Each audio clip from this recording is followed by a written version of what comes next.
और वहीं बांग्लादेश छोड़ने के बाद पूर्व पीएम शेख हसीना भारत में रुकी हैं, लेकिन उनके शरण को लेकर अब भी संशय बरकरार है। उनके यूरोप जाने की अटकलें लगाई जा रही हैं। बांग्लादेश के पूर्व पीएम शेख हसीना को ब्रिटेन ने अनुमति नहीं दी। अमेरिका ने भी वीजा कैंसिल कर दिया है। इसके बाद शेख हसीना फिनलैंड और रूस जैसे कुछ देशों से बातचीत कर रही हैं।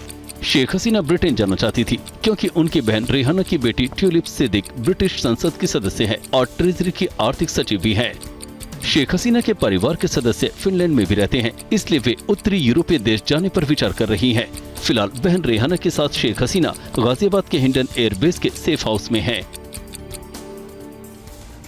पूर्व प्रधानमंत्री शेख हसीना के बांग्लादेश छोड़ने के बाद से पूरे देश में अराजकता फैल गई है।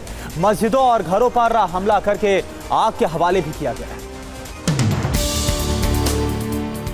बांग्लादेश में धार्मिक कट्टरपंथियों का उपद्रव बढ़ गया है। धार्मिक कट्टरपंथियों और उनके समर्थकों ने अहमदिया मुस्लिमों के घरों को निशाना बनाया और करीब 70 घरों पर हमला कर दिया। कट्टरपंथियों ने जलसा गाह के केंद्रीय स्टोर में आग लगा दी। जामिया और मस्जिद की दीवारें तोड़ दी गई और आग के हवाले कर दिया गया, जिसमें जामिया के छात्रों सहित करीब 18 अहमदिया घायल हो गए।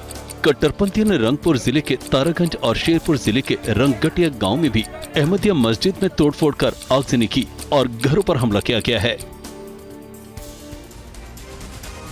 बांग्लादेश में हिंदू परिवारों को टारगेट किया जा रहा है। हिंदुओं की सुरक्षा को लेकर आरएसएस ने भारत सरकार से पहल करने की मांग की।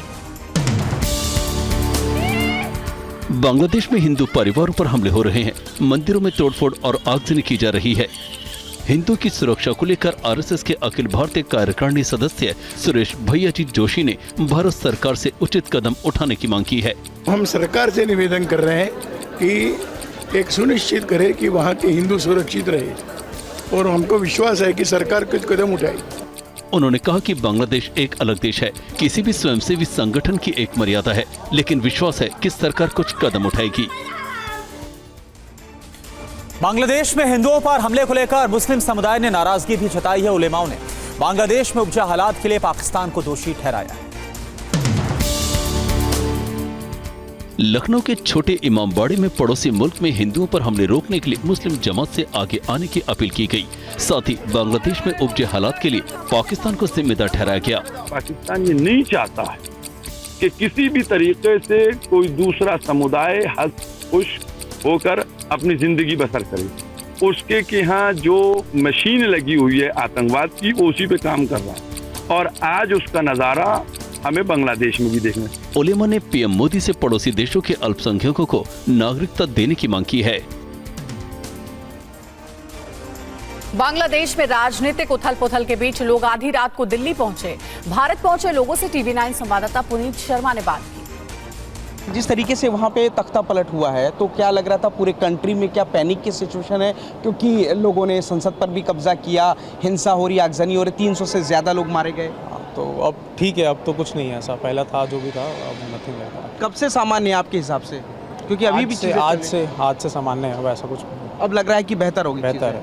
लोगों में इंडियंस जो वहाँ रह रहे हैं उनमें डर है, वहाँ पे लोग इंडियंस आ रहे हैं यहाँ पर, आ रहे हैं just to meet the family, लेकिन अब कोई डर नहीं है, नथिंग लाइक दैट। जिस जगह आप थे वहाँ पे क्या हालात थे? अभी हिंसा हो रही थी? हिंसा हो रही थी प्रीवियस डे। अच्छा, right now everything is okay. अभी जो सिचुएशन है वहाँ पे हिंसा हो रही है, आग लग रही है, सिचुएशन इस नॉर्मल है। अब नॉर्मल है। अभी तक आपने क्या देखा? आपके आसपास कहीं आग लग रही हो, लोगों को मारा जा रहा हो? मारा जा, स्टूडेंट का डेथ है स्टूडेंट के लिए, और पुलिस भी लिए उसके लिए फायर करेंगे उसके। आप लोग को भी डर लग रहा था वहाँ पे जिस सिचुएशन थी?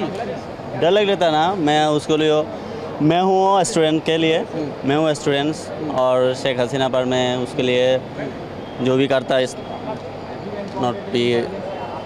इंडियंस जो वहाँ पे रह रहे हैं वो सेफ हैं? हाँ, सेफ है, बिल्कुल सेफ है। बिल्कुल सेफ है। अभी हालात तो वहाँ पे, जैसे शेख हसीना ने इस्तीफा दिया है, तो लगता है कि अभी बांग्लादेश रहने लायक है, वहाँ पे चीज़ें बेहतर होंगी? हाँ, लायक है, बेहतर लायक है।